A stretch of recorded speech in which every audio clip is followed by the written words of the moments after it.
শুভ সকাল।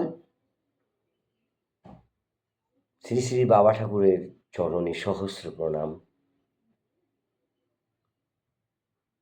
আজকেও একটা গল্পের মাধ্যমে কিছু বলার চেষ্টা।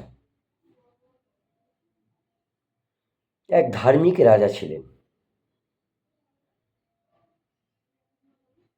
তিনি পবিত্র, শুদ্ধ,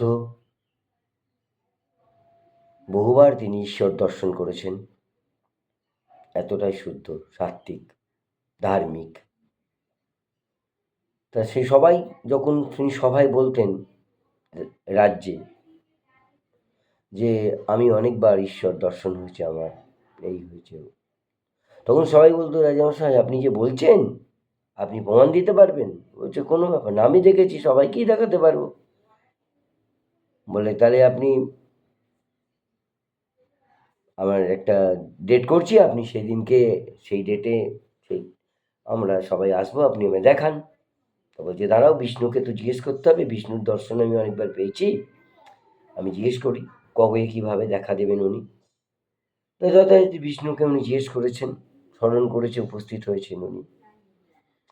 তা বলছে দেখ, বিষ্ণু ওনাকে বলছেন রাজাকে, দেখো যতটা ধার্মিক, যতটা পবিত্রতা, যতটা নিষ্ঠা, যতটা আত্মবিশ্বাস থাকলে আমাকে দেখা যায়, পাওয়া যায়, তা তোমার রাজ্যে কারুরই নেই। বলছে না, আমি কথা দিয়েছি তোমাকে দেখাবই, নাহলে আমি এখানেই প্রাণ নাশ করবো আমার নিজের, আমি আহুতি দিয়ে দেবো নিজেকে অগ্নিকুণ্ডে। বিষ্ণু বলল তো মহাবিপদ, ভক্ত মারা যাবে। বললো ঠিক আছে, একটা পূর্ণিমার দিন, একটা নির্দিষ্ট দিন, একটা পূর্ণিমার দিনে বললো অমুক তারিখ ভোরবেলা তোমরা সবাইকে নিয়ে এসো, আমি থাকবো, সবাই সেই দিন এলে আমার দর্শন পাবে। ঠিক আছে, রাজা ঘোষণা করে দিল অমুক তারিখে সবাই ভোরবেলা উঠে স্নান টান করে পবিত্র হয়ে পবিত্র বসনে একদম রাজার সঙ্গে পুরো রাজ্যবাসী বেরিয়েছে। তা যেতে যেতে প্রায় মাইল খানিক চলার পর দেখলো এক জায়গায় খালি রূপোর কয়েন ভর্তি।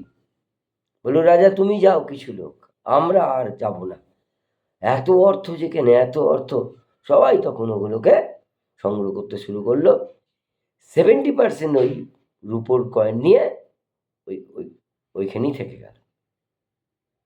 30% এগিয়ে চললো। কিছু দূরে গিয়ে দেখছি সোনার মোহর চারিদিকে পড়ে আছে। ঝাঁপিয়ে পড়লো, কে কত কিভাবে তুলবে। রাজা বলছে আরে পরমার্থকে দেখতে যাচ্ছ, অর্থের কোনো মূল্যই রাখে না সেখানে, কার কথা কে শোনে ওসব। রাজা তুমি ওগুলো পরে হবে, আগে আমরা তো অর্থ বলে বলিয়ান হই। লাস্টে দেখছে রাজা কেউ নেই, মন্ত্রীও নেই, রানী আর রাজা। রানী বলল চিন্তা নেই মহারাজ, আমি আপনার সঙ্গে আছি। দুজনে এগিয়ে চললো। কিছু দূরে দেখছে হিরে পড়ে আছে। হিরে দেখে রানীর ভ্রম, সঙ্গে সঙ্গে সে রানী কি করলো, শাড়ির একটা কর্নার নিয়ে সেই হিরেগুলোকে কালেক্ট করছে। আরও নেব, আটটু খুললো, আরও নেব, আটটু খুললো। প্রায় শাড়িটা অর্ধেক খোলা হয়ে গেছে শরীর থেকে। আরও আরও নেব, আরও নেব বলে কুড়োতে থাকলো। রাজা চলল, যখন যথাস্থানে পৌঁছলো দেখছে বিষ্ণু বসে আছেন। বললো কিরে কোথায় গেল সবাই? বলে হাসছেন। রাজা অঝরে কাঁদছে।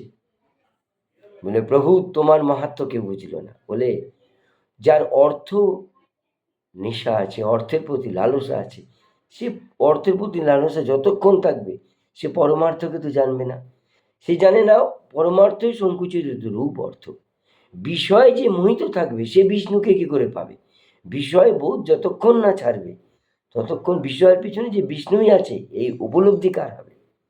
তাহলে বিষয়, অর্থ, যশ, প্রতিপত্তি, এই যে সমস্ত মায়া মোহগুলো আমাদের এমনভাবে ঘিরে রেখেছে ঈশ্বরের এবং আমার মাঝখানে, আমাদের মাঝখানে, যতক্ষণ এগুলোকে আমরা সদ্গুরুর সান্নিধ্যে যতক্ষণ না এসে সেগুলো শোনার পর এই মোহমায়া থেকে মুক্তি হতে পারছি, ততক্ষণ হাজার চেষ্টা করলেও আমরা সেই লক্ষ্যে কখনো পৌঁছে দেব। জয় গুরু।